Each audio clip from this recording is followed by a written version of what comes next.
Assalamualaikum warahmatullahi wabarakatuh. Kembali lagi di channel Berita Mistis. Untuk kisah kali ini masih melanjutkan dari kisah yang sebelumnya, sebuah kisah dari tulisannya Dio Seta. Kisah yang berjudul Perang Tanah Danyang. Sebelum kita lanjut ke ceritanya, tekan dulu tombol like video ini dan jangan lupa tekan juga tombol subscribe channel ini. Nyalakan juga lonceng notifikasinya agar tidak ketinggalan cerita-cerita lainnya. Dan buat teman-teman yang pengen membaca langsung ceritanya, nanti silahkan saja kunjungi linknya yang nanti akan saya sertakan di kolom deskripsi. Dan seperti apa untuk lanjutan dari kisah ini?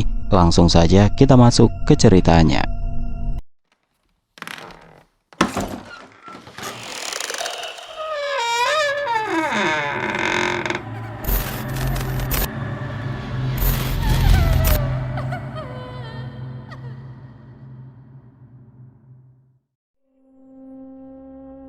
Suara senjata beradu di tengah rumah terpencil di pinggir hutan bukan sebuah kekacauan, namun sebuah pemandangan unik di mana seorang pendekar bertarung melawan lebih dari 5 anak-anak kecil. "Eyang, ini jurus kodok terbang dari Bukit Nestapa." Seorang anak melakukan sebuah gerakan lucu sambil mengayunkan tongkat kayunya yang panjang. "Kertasukmo, mana ada kodok bisa terbang?" ucap pendekar itu sambil tertawa dan menghindarinya. "Dia emang hobinya gitu, Eyang Daryana, ngasih nama jurus aneh-aneh, tapi gerakannya nggak jelas." Tawa Purbawengi yang masih mencari celah untuk menyerang Daryana dengan sebuah senjata pisau di tangannya. "Biarin, kata bapak ngasih nama jurus harus keren, biar lawan gentar," balas Kertasukmo. Brak! Beberapa pukulan sekaligus menjatuhkan anak-anak yang mengepung Daryana. "Aduh, sakit, Eyang," keluh Wirabumi yang terjatuh merasakan pukulan paling keras di antara yang lainnya. Namun dengan segera Daryana mengulurkan tangannya. "Maaf, Eyang sengaja, karena kelak kamulah yang akan menjadi pelindung mereka semua," ucap Daryana. Wirabumi tidak lagi mengeluh. Ia berdiri dengan bangga mendengar ucapan Daryana, Eyang kebanggaannya itu. Mereka pun berkumpul kembali ke pendopo untuk beristirahat sekaligus menghabiskan waktu di sana. Itu adalah terakhir kalinya Daryana menemui cucu-cucunya. Perjalanan hidupnya membuatnya menemui wanita-wanita hebat yang mengaguminya.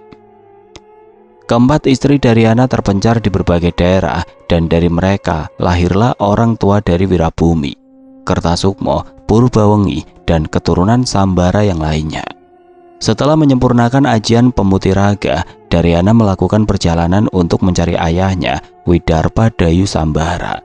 Setidaknya di umur sehatnya ia ingin melakukan perjalanan dan memastikan keadaan ayahnya yang telah lama menghilang dan tidak lagi menemuinya. Sama seperti Widarpa, walau keberadaannya menghilang dari keluarganya, ia telah meninggalkan serpihan-serpihan kesaktiannya yang mungkin bisa akan berguna bagi keturunannya kelak. Sebelum dirinya menua, Daryana berniat mengamalkan ilmunya serta menemukan ayahnya itu. Kerajaan Indrajaya telah menjelma menjadi salah satu kerajaan terbesar di tanah Jawa.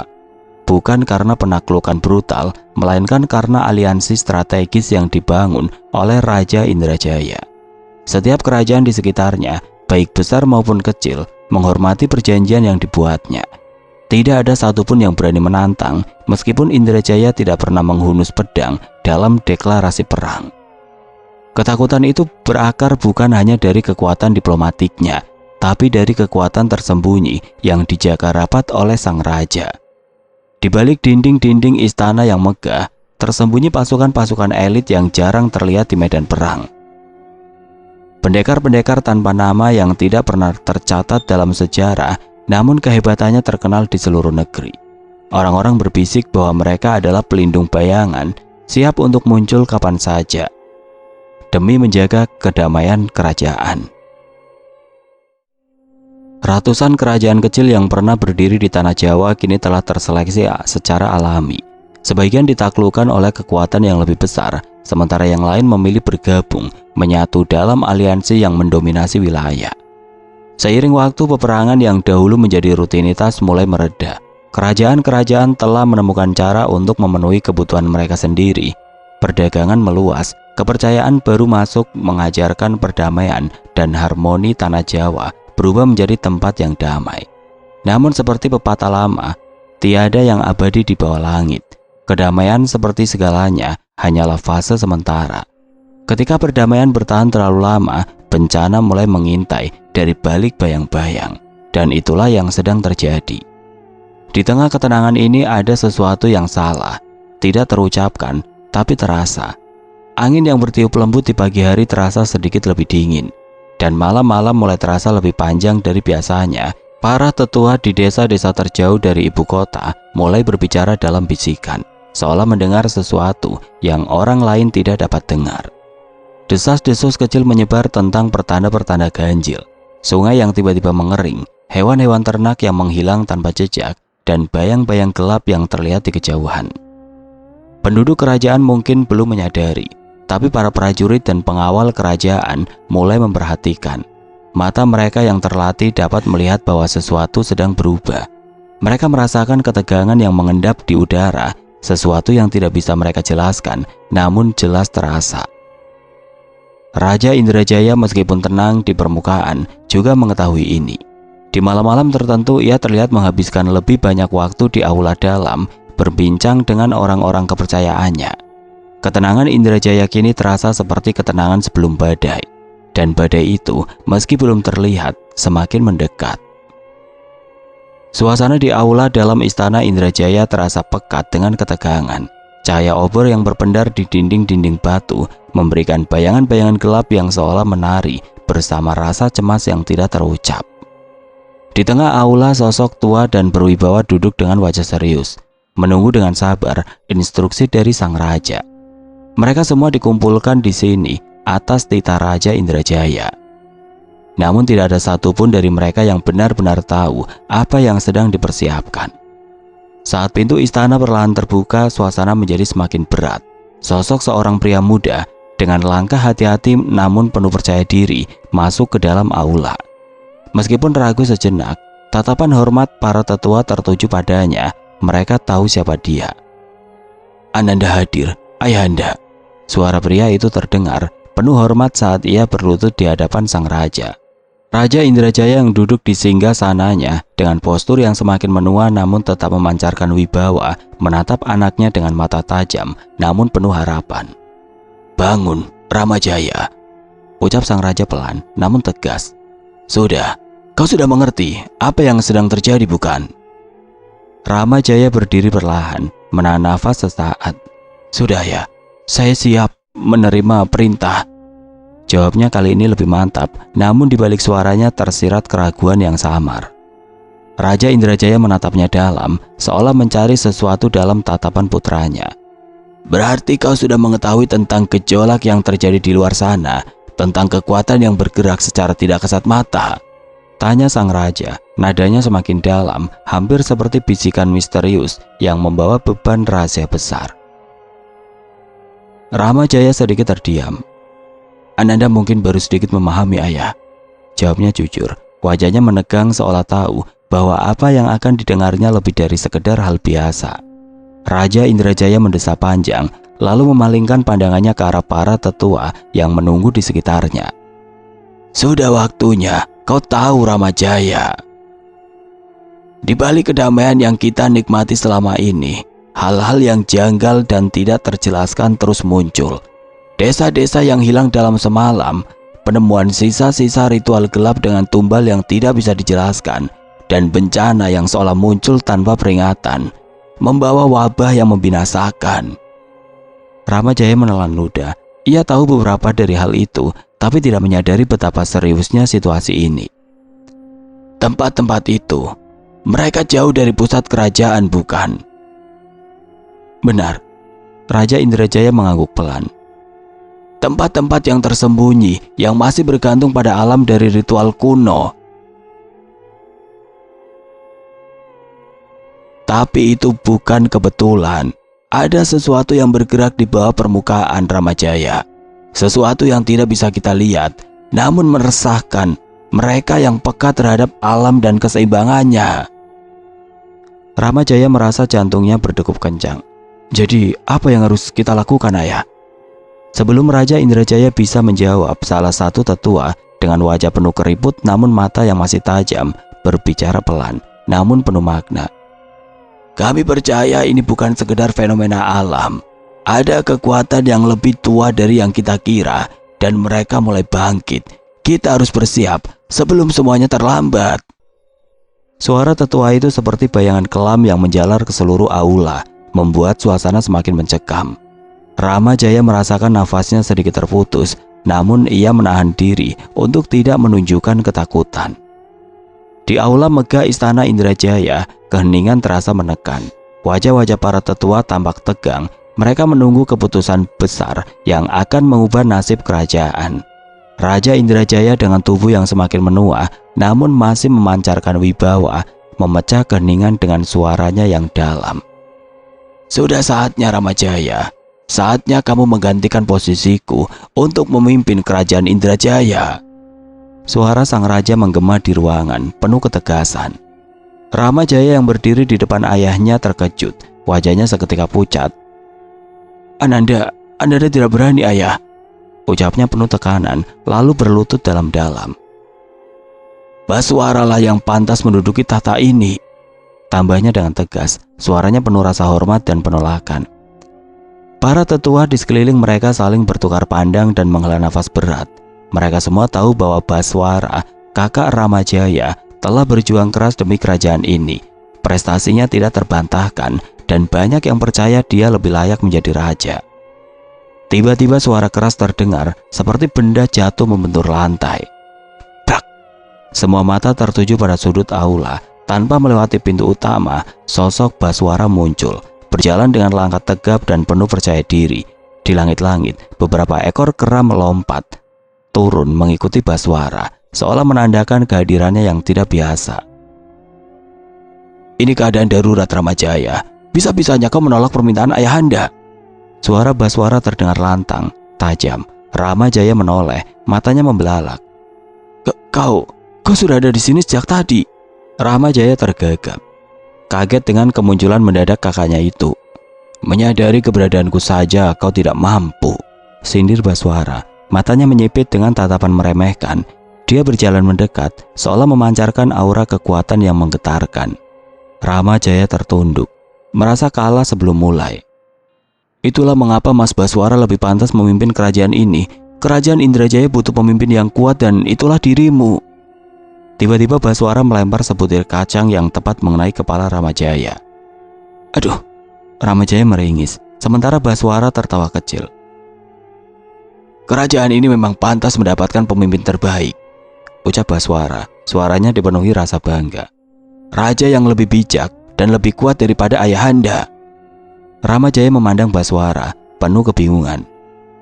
Kalau begitu, kenapa Mas Baswara tidak menduduki tahta? Dengan langkah mantap Baswara mendekat dan menepuk pundak Ramajaya. Tatapan matanya melunak, tapi suaranya tetap penuh keyakinan. Karena kita berdua, Ramajaya, akan memimpin kerajaan ini. 2 raja untuk 1 kerajaan. Ramajaya terdiam, menatap kakaknya dengan ekspresi terkejut. Raja yang memimpin dan raja yang melindungi, lanjut Baswara sambil menoleh ke arah para tetua dan ayah mereka. Aku akan menjadi pelindung kerajaan, melindungi kerajaan dari bawah sana, dan adikku yang bijaksana ini akan menduduki tahta dan menjadi pemimpin yang membawa kerajaan menuju kejayaan. Kata-kata Baswara bergema di dalam hati Ramajaya. Sesuatu dalam dirinya mulai menerima kebenaran itu. Baswara dengan keahlian tempurnya dan hubungan eratnya dengan dunia luar memang pantas menjadi pelindung. Sementara ia, Ramajaya, telah mewarisi pengetahuan dan kebijaksanaan dari ayahnya. Bagaimana Ramajaya? Tanya Raja Indrajaya memecah kebisuan. Sudahkah kau siap untuk mengambil keputusan? Ramajaya diam sejenak, lalu dengan tangan bergetar ia melepaskan keris dari pinggangnya. Ia menyerahkan keris itu kepada Baswara. Tatapan matanya penuh keyakinan. Aku bersumpah akan memimpin kerajaan ini dengan bijak. Jika suatu saat aku menyimpang dari jalan kebenaran, aku memintamu untuk mencabut nyawaku, ucap Ramajaya tegas. Matanya menatap kakaknya dengan sungguh-sungguh. Baswara menerima keris itu dengan anggukan kepala, lalu tersenyum tipis. Para tetua dan Raja Indrajaya memandang adegan itu dengan rasa bangga dan penuh keyakinan. Bagus. Raja Indrajaya akhirnya berbicara. Suaranya kembali tegas. Kita akan persiapkan serah terima kekuasaan dalam waktu dekat. Ia berjalan mendekati anaknya, meletakkan tangan di bahu Ramajaya. Tapi ingat Ramajaya, harus ada yang menjaga kerajaan ini sementara kami menyelidiki bencana yang telah lama kita abaikan. Lanjut sang raja, nadanya tiba-tiba serius. Mendengar itu Ramajaya langsung berubah ekspresi. Wajahnya dipenuhi kecemasan. Tunggu ayah, apakah ayah akan meninggalkanku memimpin seorang diri? Ini terlalu cepat. Daryana sudah bergerak. Kali ini kami tidak akan membiarkan dia berjuang seorang diri menghadapi bencana ini. Bencana bukan sesuatu yang bisa dihadapi oleh satu manusia, bahkan satu kerajaan. Yang kita hadapi adalah makhluk-makhluk abadi. Mas Daryana sudah bergerak. Wajah Ramajaya semakin cemas, namun kini ia lebih paham mengenai keadaannya. Raja Indrajaya mengangguk. Setidaknya kita harus menahan bencana ini sampai waktunya. Orang-orang yang mampu menghentikannya ada di alam ini. Saya mengerti ayah. Raja Indrajaya tersenyum tipis, lalu menenangkan anaknya itu. Tenang, Ramajaya.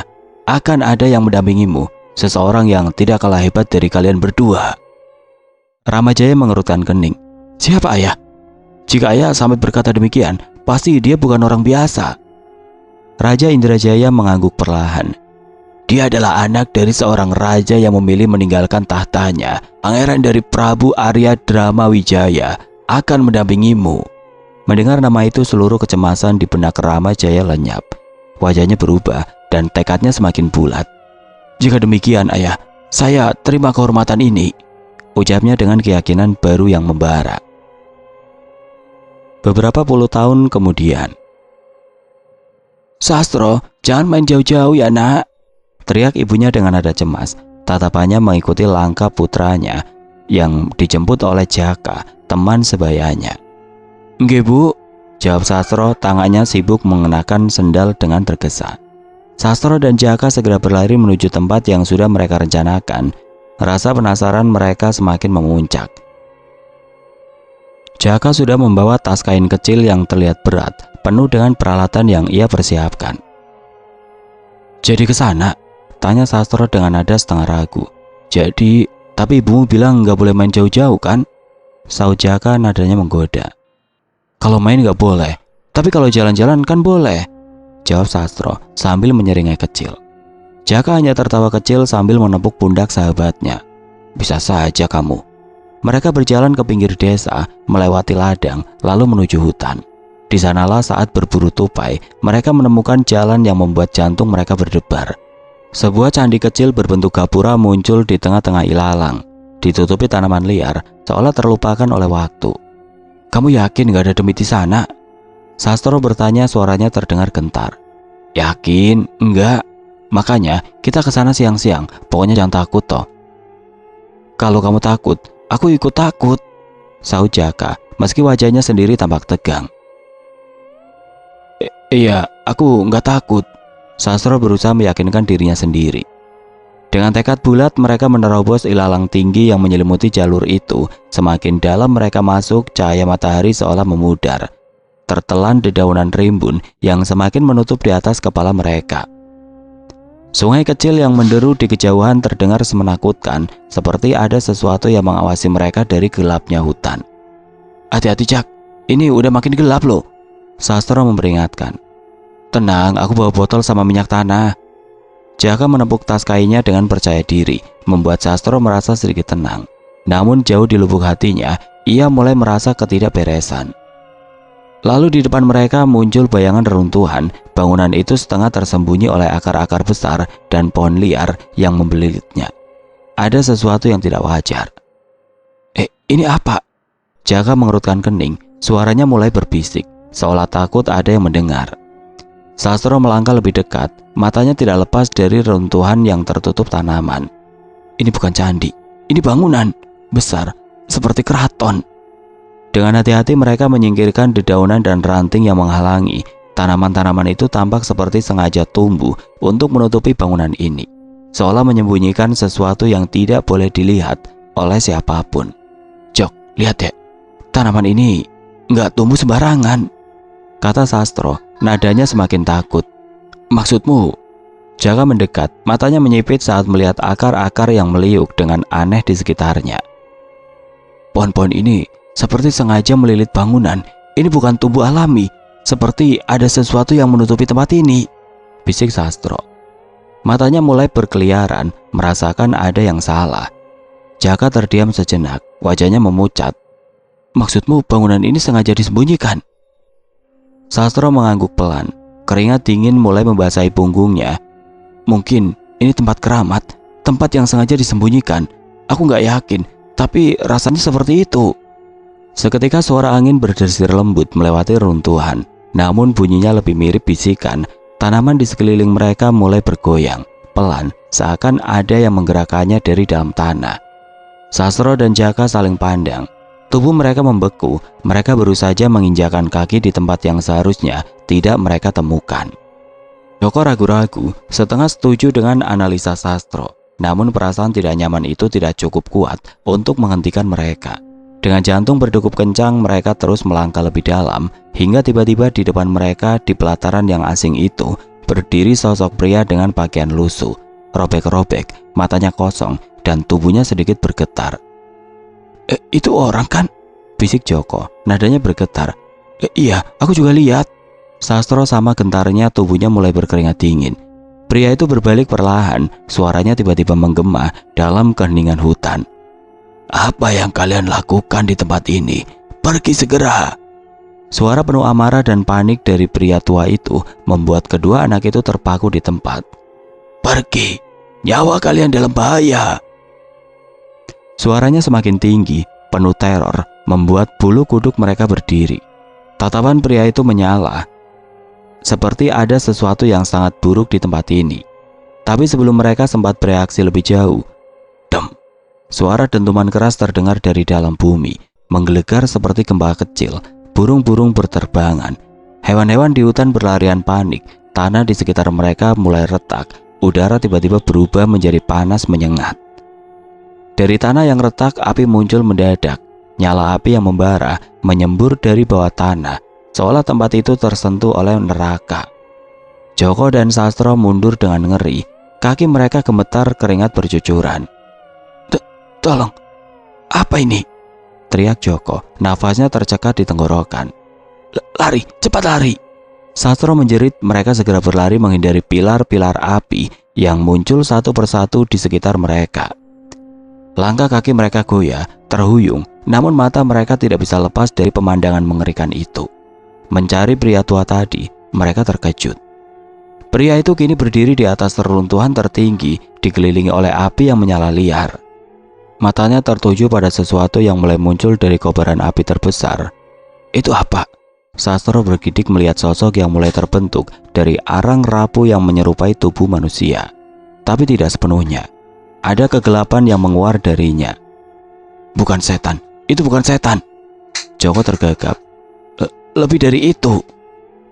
Panas semakin menyengat, pohon-pohon di sekitar mulai terbakar, asap menyesakkan dada mereka. Sastro tersegal-segal, pandangannya kabur. Kita akan mati di sini.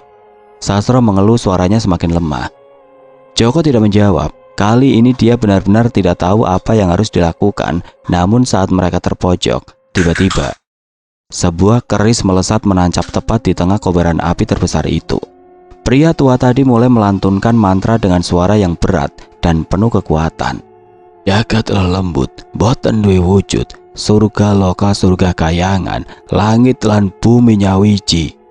Angin kencang tiba-tiba bertiup berpusat pada keris itu. Api yang sebelumnya mengamuk mulai terhisap ke dalam keris, membentuk pusaran yang menggila. Sosok dari api itu berteriak kesakitan, suaranya menggema dalam udara panas. Siapa yang berani menahanku? Suara dari dalam kobaran api itu bergema, penuh kemarahan dan dendam. Namun pria tua itu tidak menjawab, terus menekan kerisnya dengan mantra-mantra kuno. Tangannya bergetar, seolah kekuatan di balik keris itu terlalu besar untuk dikendalikan. Keris itu, Jok, lihat kerisnya. Sastro menunjuk dengan ngeri. Keris itu semakin bergetar, hampir tidak mampu menahan api dari dalam bumi. Pria tua itu bergerak cepat, tangannya mengisyaratkan keris itu kembali ke genggamannya. Dalam sekejap api yang membara mulai mereda. dan sosok yang terbentuk dari api itu perlahan membatu.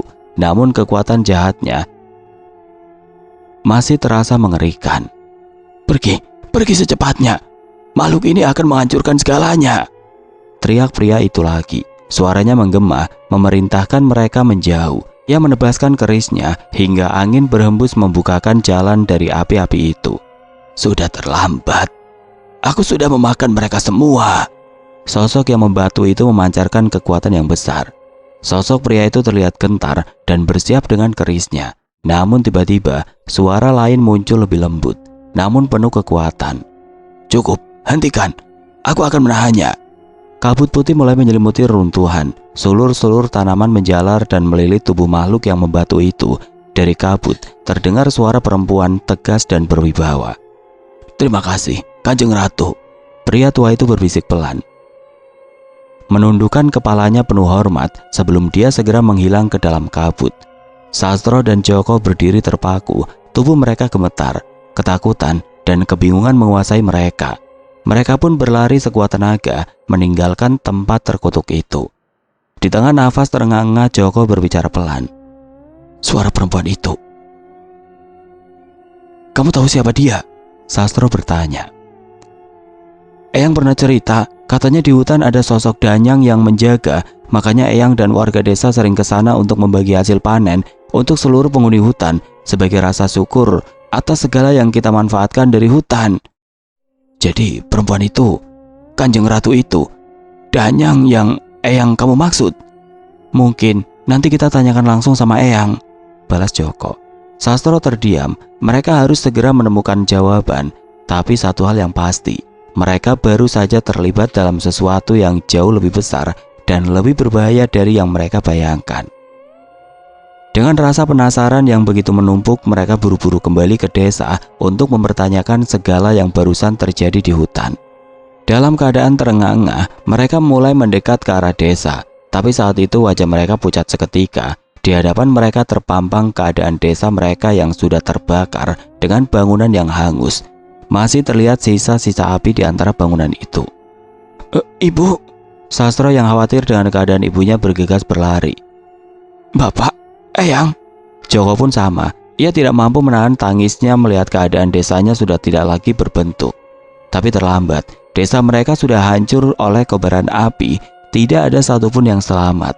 Joko dan Sastro hanya bisa menemukan tulang belulang yang telah hangus oleh api di sekitar rumah mereka.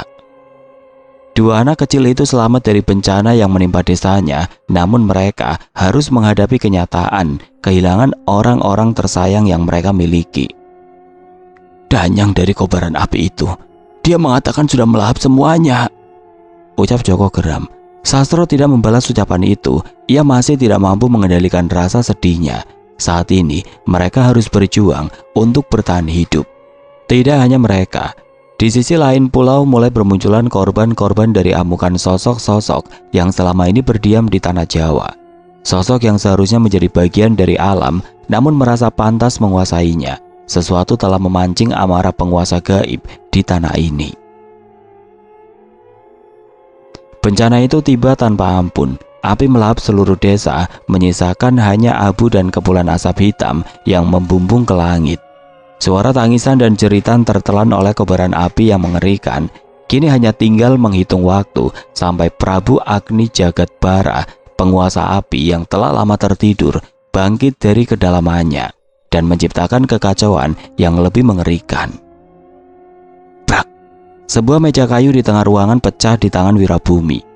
Dia duduk dengan wajah penuh kemarahan dan penyesalan yang membakar di dalam hatinya. Aku gagal. Desa itu hangus terbakar, teriak Wirabumi. Nafasnya berat, tangannya gemetar menahan kekecewaan. Di tengah ruangan yang gelap, Purbawengi muncul dengan langkah tenang. Bayangan tubuhnya diselimuti kebaya hitam yang ia kenakan dan kain hitam yang menutupi matanya seolah menambah aura misterius. Mas, kau sudah menyelamatkan 3 desa lainnya, ucap Purbawengi lembut, mencoba menenangkan saudaranya yang tengah hancur. Wirabumi mendongak, menatap Purbawengi dengan tatapan kosong. Raut wajahnya masih dipenuhi rasa bersalah. Kau melihat semuanya. Purbawengi mengangguk pelan. Ekspresinya tetap tenang meski pandangannya tersembunyi di balik kain. Kemunculan Danyang penguasa hutan itu, aku melihatnya. Setidaknya sekarang kita tahu kita tidak sendirian dalam menghadapi ancaman ini. Kata-kata Purbawengi terasa seperti sinar harapan kecil di tengah kegelapan. Namun Wirabumi masih terlihat tegang. Benar, tapi sebelum jagat bara bangkit sepenuhnya, aku harus menemukan sosok Danyang yang bisa mengendalikan api ini. Jika tidak, kita semua akan binasa.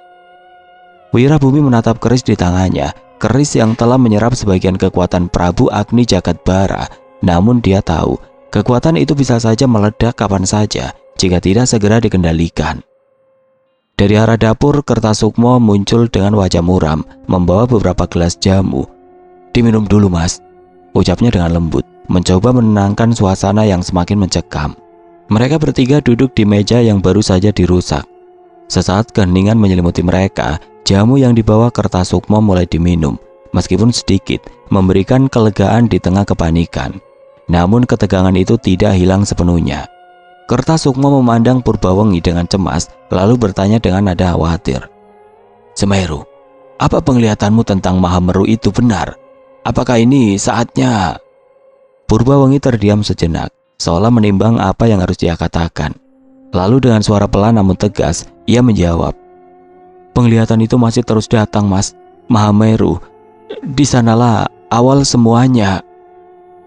Wirabumi menghela nafas panjang, wajahnya semakin gelap.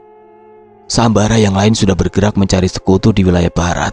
Kalau begitu, berarti kita yang harus mendatangi Mahameru," ucapnya menatap Kertasukmo dengan tegas. Kertasukmo mengangguk. "Sepertinya begitu." Namun Purbawengi segera memotong dengan peringatan keras. "Ingat, sesakti apapun kita tetap manusia biasa. Kita tidak bisa melawan kekuatan penguasa gaib di tanah ini dalam adu kesaktian. Tugas kita hanya menahan mereka sampai kita tahu apa yang sebenarnya terjadi dan bagaimana menghentikan perang di antara mereka." Wirabumi menggenggam kerisnya erat, lalu mengangguk dengan tegas. "Benar, kita harus selalu ingat itu." Keheningan kembali menyelimuti ruangan. Suara angin yang bertiup kencang di luar terdengar seperti bisikan-bisikan gaib yang menyampaikan peringatan. Sesuatu yang diramalkan puluhan tahun lalu kini mulai terjadi. Sosok-sosok yang dulu tenang kini tidak lagi bisa dikendalikan. Semua tanda mengarah pada Mahameru, tempat di mana segalanya akan pecah menjadi kekacauan besar. Wirabumi menatap ke arah langit melalui celah di dinding yang terbuka. Dalam hatinya ia tahu mereka akan segera berhadapan dengan sesuatu yang jauh lebih besar dari yang bisa ia bayangkan. "Mahameru," bisiknya pelan. Petir menggelegar, badai mengamuk menyambut kedatangan Wirabumi dan kawan-kawannya di kaki Gunung Semeru.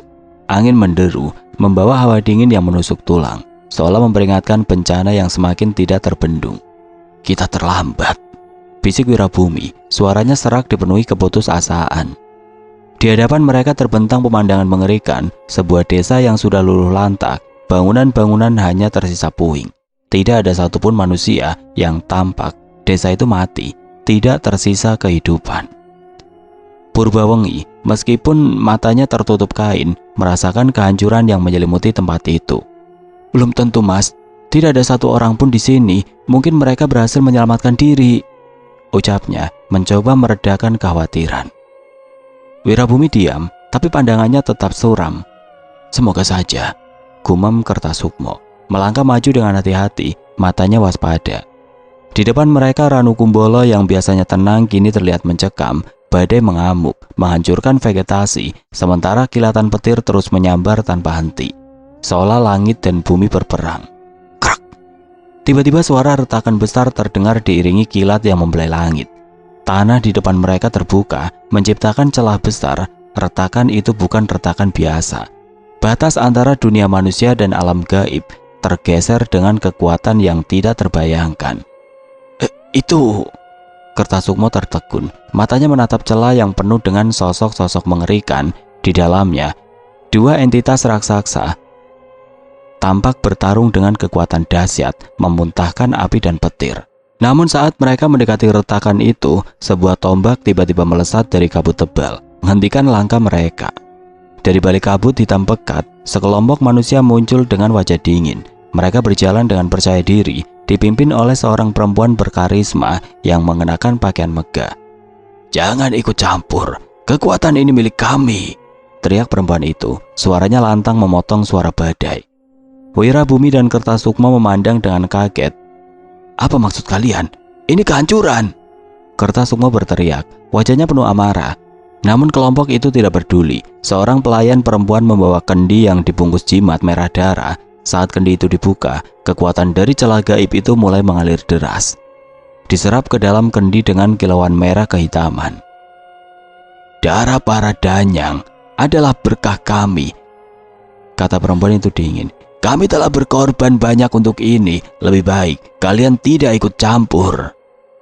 "Kanjeng Ratu Segrani, kami butuh lebih banyak jimat darah," teriak salah seorang pengikutnya menyerahkan tumpukan daun kering. Tanpa ragu, Kanjeng Ratu Segrani mengambil pisau kecil dari pinggangnya, menggoreskan telapak tangannya dan meneteskan darahnya ke daun-daun kering tersebut. Perlahan darah itu membentuk aksara gaib di atas daun, bersinar dengan cahaya merah. Melihat ritual mengerikan itu, Purbawangi terkejut. Air matanya jatuh tanpa bisa ditahan. "Aku melihatnya. Mereka dari Trasegrajiwo. Mereka yang seharusnya memimpin kerajaan kecil di kaki Gunung Wilis. Tapi..." Suaranya pecah. "Nyawa banyak rakyat kerajaan Segrani mereka tumbalkan." Tangis Purbawangi, wajahnya diliputi kesedihan dan kengerian. Kanjeng Ratu Segrani tersenyum tipis, memandang Purbawangi dengan tatapan tajam. "Pangweruh, tidak kusangka ada pemilik ilmu itu di sini. Sangat menarik." Kertasukma yang mendengar kebenaran mengerikan itu tidak bisa lagi menahan amarahnya. "Hentikan! Kau membunuh ratusan nyawa!" Dengan kemarahan yang membara, dia mencabut kerisnya dan melesat maju untuk menghentikan ritual terkutuk itu. Langkah Kertasukma terhenti oleh sosok tinggi yang menghadang di depan Kanjeng Ratu. Seorang pendekar dengan wajah keras tersenyum sinis, pedangnya berkilauan. "Ranu Biru." Kertasukma terkejut melihat sosok itu. "Kau ada di pihak mereka?"